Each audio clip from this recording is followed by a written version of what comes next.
Well, good afternoon, folks. It's Easter Sunday, so I hope that the Easter Bunny has visited everybody. No doubt people are feeling slightly nauseous with so much chocolate. I am. Just a quick video. I've had one or two, well, I've had more than that. People email me on the email address that's in the description on this video, who've obviously not watched all my videos,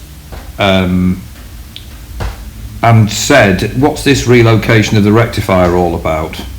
Because I think one or two people looked at the how to put the plug together video and said, you know, what's it for, rather than scrolling through all the pictures, all the videos. So just a quick resume anyway.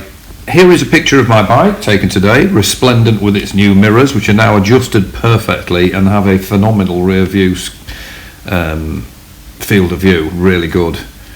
And of course they pivot inwards for getting through my garden gate. So as you can see, there is the bike sitting there with its Royal Enfield panniers on it.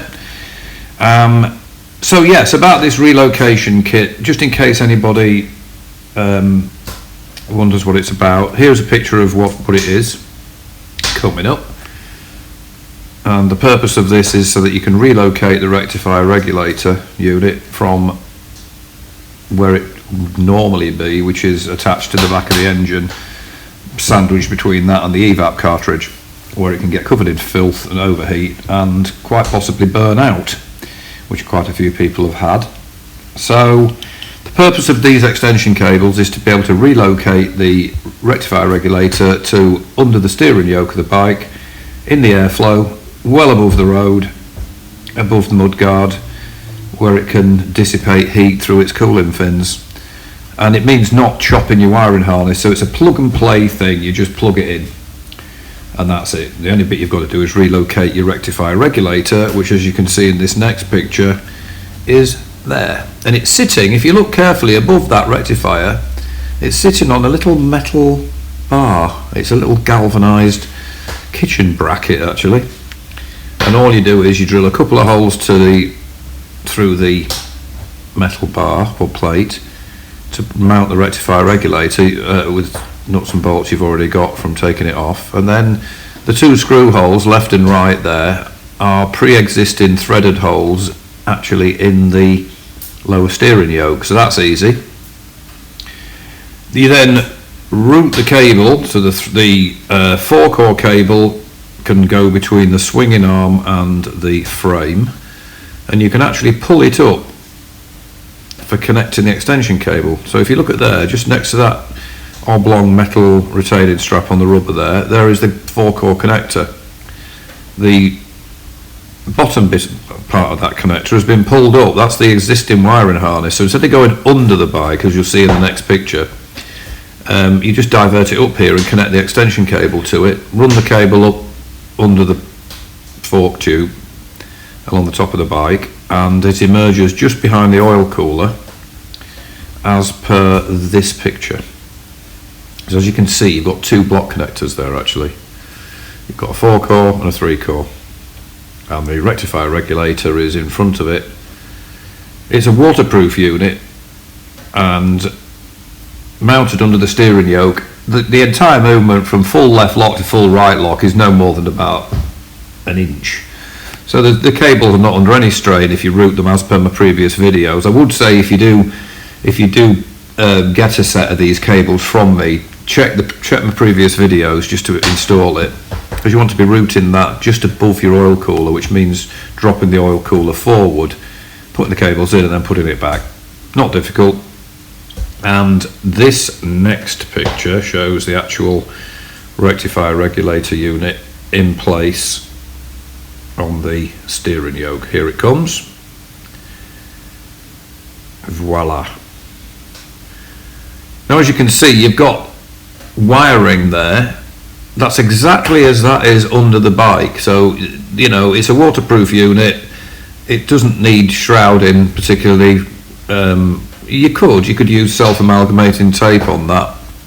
I can't see the point. I'd rather be able to see the cables, quite frankly, and there's no strain on them whatsoever. The steering goes through its full range of movement without any issues. But that shows you the two cables coming above the oil cooler.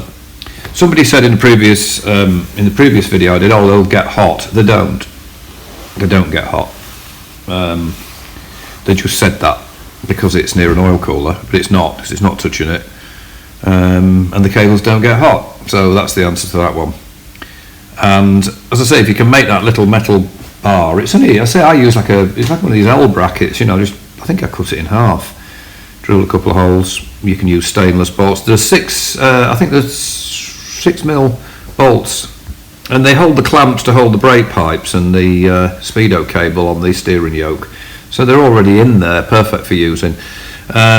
This is a view of the extension cable actually connected up under the bike. So that shelf thing with two lugs on it sticking up at the bottom of the picture, that's where the evap cartridge would normally be, nicely sandwiching that rectifier regulator unit between itself and a hot engine, so there's no wonder the things burn out. So that's it there.